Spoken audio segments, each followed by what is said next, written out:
Dr. Nathalie Edmond here with day 4 of the meditation invitation.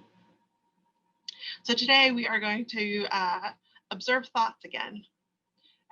Perhaps you tried day 3, which was observing thoughts.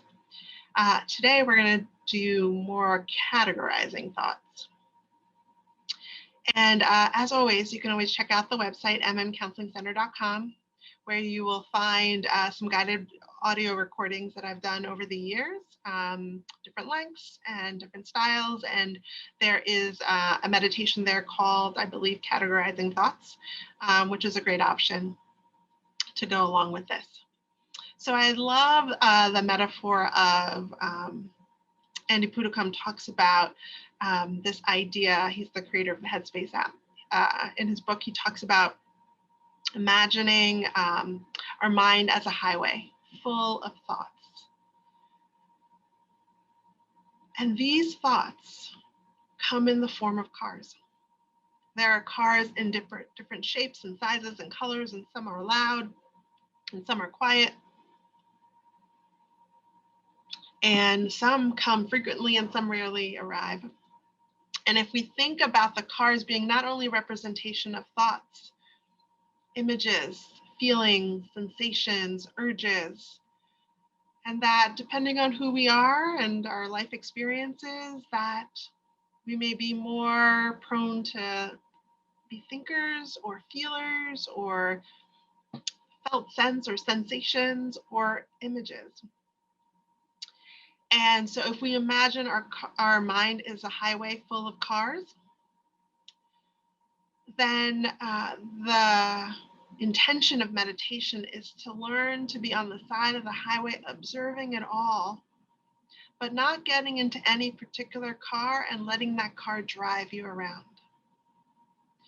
So if I notice that I keep having a particular kind of thought, then perhaps I can decide to do something different. But I have to observe first. So I give you this option for observing thoughts.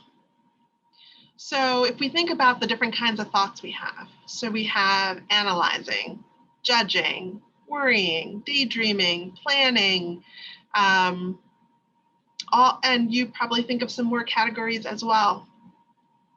And so what you want to do is we're going to observe the breath.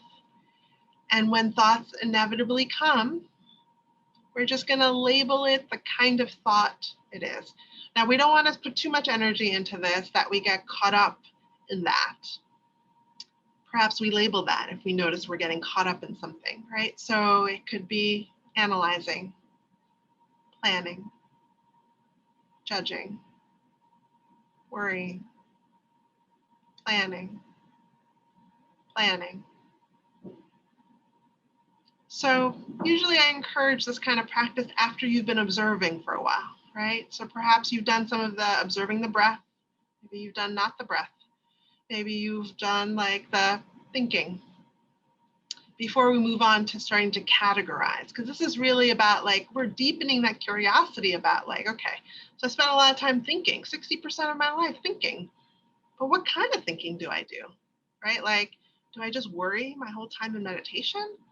I noticed for myself, particularly in the early years of meditation, but it still happens, I'd be planning, I'd be crafting emails, my to-do list, all of that, right? And it was so great to just get to know myself, right?